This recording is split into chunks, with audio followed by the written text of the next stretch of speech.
आज इस गाड़ी से ये चिट्ठी मैं पहुंचा के रहूंगा, चाहे कुछ भी हो जाए।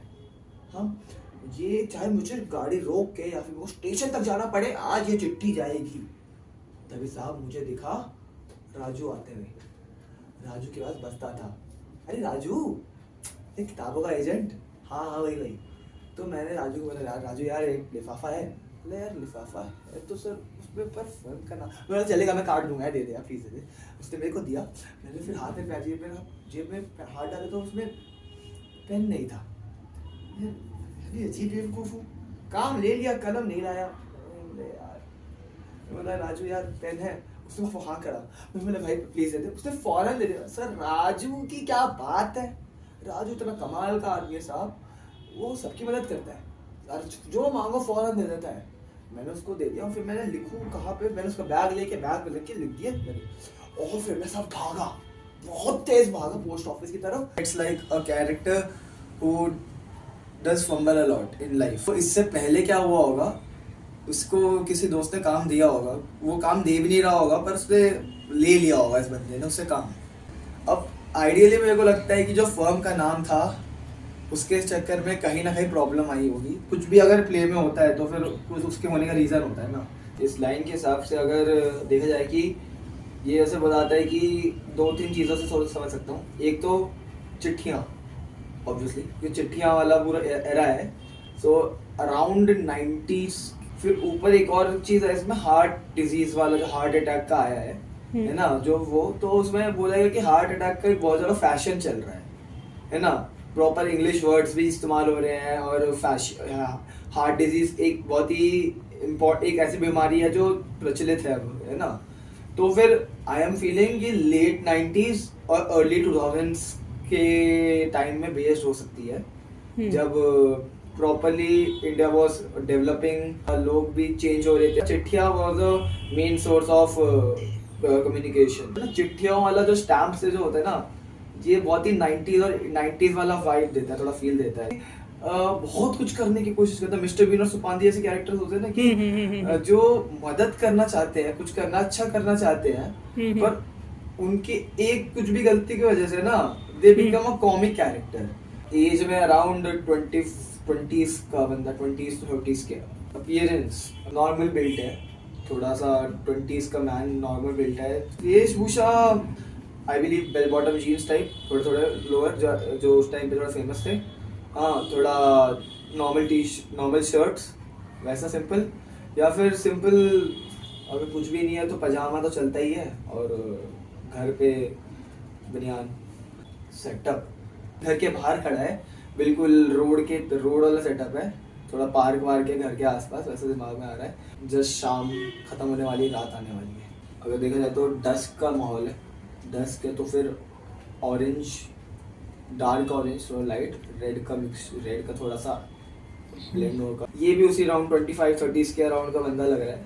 कुछ प्लॉट पॉइंट्स होते हैं जो वर्ड टू वर्ड में छिपे रहते हैं, जैसे कि अगर मैं कुछ वर्ड कुछ छोड़ देता तो हो सकता है कि वो आगे जाके वो प्लॉट को ज़्यादा गलत तरीके से अफेक्ट करते।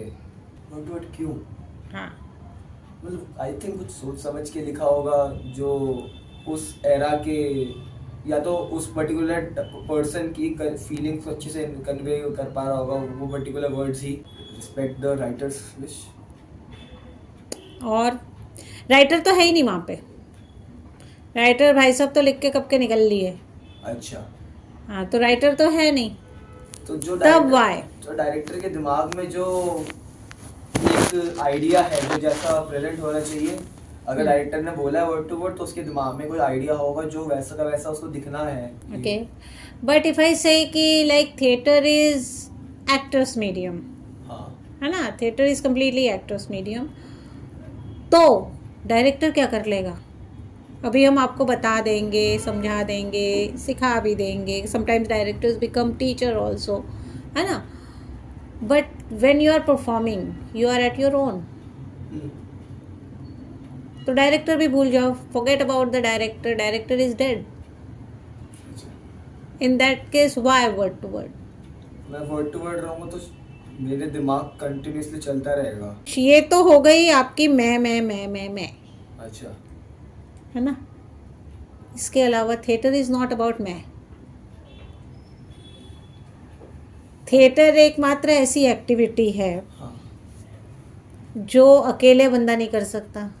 हाँ पेंटिंग एक बंदा अकेला बैठ के आराम से कर सकता है, गाने का रियाज एक बंदा बैठ के अकेला कर सकता है, डांस का रियाज भी कर सकता है ना, सारे काम कर सकता है। एक राइटर भी अकेला बैठ के लिख सकता है, but theatre artist can not do that. It's collective effort, है। Yes, it's a team work. तो आपके साथ जो जुड़े हुए कलाकार हैं, उनका कोई की पॉइंट होगा, कोई वर्ड का याद होगा, वो क्यों मैं होगा, skip कर सकता हूँ, क्यों होगा, हाँ, कंटिन्यूटी होगी, वो ब्रेक हो जाएगी। वो ब्रेक हो जाएगी, फ्लो ब्रेक हो जाएगा, उसके हिसाब से इमोशन ब्रेक हो सकता है, तो कैरेक्टर से निकलने का खतरा बना रहता है। और वो जो होता है ना स्मूथनेस, स्पॉन्टेनिटी, और किस चीज़ पे इफ़ेक्ट आ सकता है? म्यूजिक, म्यूज़िक पे होता है तो लाइट पे भी ऑब्वियसली होगा, यस, लाइट पे भी obviously होगा। है ना। और कभी ऐसा भी हो सकता है कि आप 4-6 पन्ने आगे निकल लिए।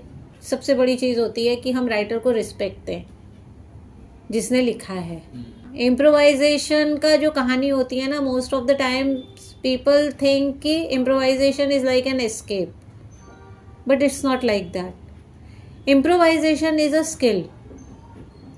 After doing word to word ही होगा। हाँ, आप इम्प्रोवाइजेशन होता है, नाटक होता है प्रयोग, experiment. Every show is experiment. हम एक ही नाटक के 5, 10, 15, 20 हज़ार शो कर लें, लेकिन होता क्या है कि वो हर बार the show is different every time. और इम्प्रोवाइजेशन को लोग हथियार समझते हैं, where is it is like a skill और स्पेशलिटी ऑफ एक्सपर्ट्स,